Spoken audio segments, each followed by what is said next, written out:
All right, let's see if we can answer this machlokas. Okay, let's see if we can answer the machlokas. So, just review where we left off yesterday. In other words, we know Rav holds that we always go by Rov, and Shmuel says no. You only go by Rov when the two competing parties are equal, right? Fine, seem like they're equal. I'll grant you that. The perception is they're equal. But if we know one is smarter than the other, so then that becomes, that again, this is an important point, that becomes a competing machriya, and therefore what are we left with? Two machriyas, and then what happens? What? Back to square one. Back to square one. Or in fact, I'd even say we regress back, not in a bad way, we regress back into the purely conceptual system, right? Okay. What's the machlok? Right. What's the machlokas? What is the machlokas? So what do you say? What's the machlokas? I mean, there's no more steps for me to give out. Like that's the point. Relax. Tamir.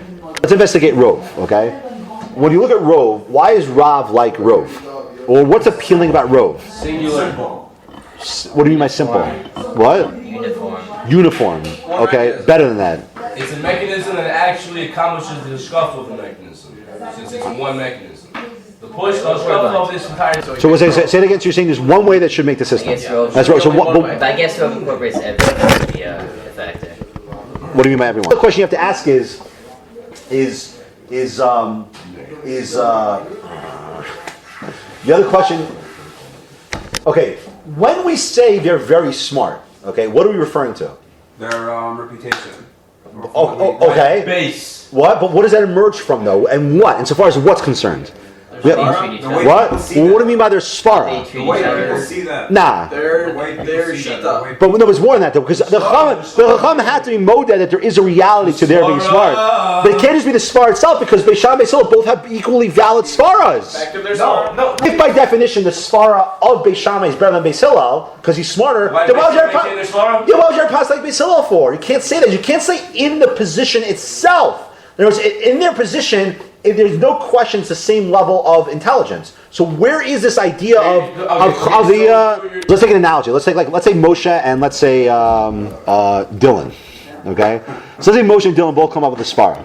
Okay, and they're both conceptually worked out svaras, and in and of themselves, they both make sense. Right? You mean there are no logical problems? No logical problems whatsoever. You see both clearly. Okay, so you can never say that one is greater than the other. No, not insofar as the idea itself is concerned. But what could you differentiate in? Oh, what do you mean by disadvantages? What do you mean by that? No, it's not. Not the svara. No, not the svara. Not the svara. See why I'm making this point? Because what he's saying here is like this. What Shmuel's presenting is a very beautiful idea. He's saying that you have to take it in the process of developing the idea itself. Okay? Again, using our Einstein teenager analogy. In the process, right? That this is evaluated in the process of developing the svara. Whereas what is this? What's this? The reaction to the production of the idea. In other words, one is versus categorize it your way. That's fine. So now you can start seeing what the machlokas is. Shmuel's saying what? Shmuel's saying that. What's Shmuel saying? Do you understand this point? What is Shmuel saying? Yeah. Shmuel saying, well, what does it mean? What does it mean by you're very smart? He's saying that I'm not so interested. I don't care about detailing. I don't care about detailing every little. That's a separate share. What all the details are, but we know one thing for sure. In the process of in the mechanism of developing the idea. So there, Beis Shammai had a superiority, but it's not. It doesn't affect. But it doesn't. Why? Yeah. Oh, because okay. So what are we looking for now? What are we trying to do? And he said, one second. Yaakov, what are we trying to do in these situations? What's the objective? Why would Shmuel introduce this? Because what are we trying to do? What do we have? We have two logical possibilities. So so how is a halachic system? What ammunition can the halachic system use to differentiate between Beis Shammai and Beis Hillel? Oh, so we have one machriya is Rov. Okay, and the other machriya is being very smart. What? So do we? So Shmuel. So one second. Now let's take a step back before we get to that end point. Okay, let's go back to Rov for a second. Okay, why does Rav not like this possibility in Shmuel? Why? He doesn't care about. What is it about Rov that makes it so nice? What? Better than that. Sorry, I have to answer your question first. Yeah. Rov is an objective metric. Rov is 59 chachamim hold one way, 10 hold the other way. Objective metric. Whereas, what's the problem? What's a defect in this approach? It could be subjective. It's subjective. You're relying on someone's intuitions and his knowledge of X, Y, Z. So on the one hand, so Rav's going to say that the advantage of going by Rov is it's the objective metric to ascertain psak, right? He would never entertain this possibility of this because you're leaving the world of the objective. But what does Shmuel say? Shmuel says 1 second. But Shmuel says there's a problem because Rov only targets what? It targets how you react, the result of the psak. But he's saying, but there is also a machriya that can exist where? In the very development of the psak itself, in the svara itself. So since in the mechanism of svara itself, there is some mechanism of machriya, so now what's he going to say? Now you have two equally competing machriyas. Why are they equally competing? Because this both has a superiority and a defect, and this has a superiority and a defect. This is closer to the realm of svara, but further from the realm of the objective. That's what this adds. This is closer to how svara emerges, which is what we want. If you're going to create a machriya, you want to be as close to svara as possible, but it's lacking insofar as its objectivity. Yes. But wait, hold on. If we stopped right at this moment in time, so Shmuel would say, great. Shmuel would say, okay, what have we now done? So now we're in what? What realm are we in? We're back in the conceptual realm, right? So listen, you have to be honest to yourself. And at the end of the day, if we have competing machriyas, so we'll revert back to the conceptual system. And that will reside there, and that's it. We can't move past that point, yeah. Now that the Gemara is stuck with this, okay? So now let me ask you questions, okay? We'll get into the machlokas of Baskol in a second, but just on a functional level, what's the Baskol coming to do? Decide. Well, listen to what Rashi says. Rashi says, he quotes the Gemara, Yotz the Baskol of Amra Halacha K'Beisila. What's the Baskol coming to do? Taking a mechanism. Well, okay, we'll say it again. No, say it. Now, when we get to the Baskol, which we'll get into how it works in a second, the question is like this. There's two logical possibilities for what the Baskol is coming to do. One possibility is, like Yaakov's saying, the Baskol is coming to tell you, you go like Rov. Okay, that's one possibility. What's the Baskol being machriya? You made that joke yesterday about it's a machriya and a machriya. No, what it's doing is, now that we have this, so all the Baskol can do is tell you what?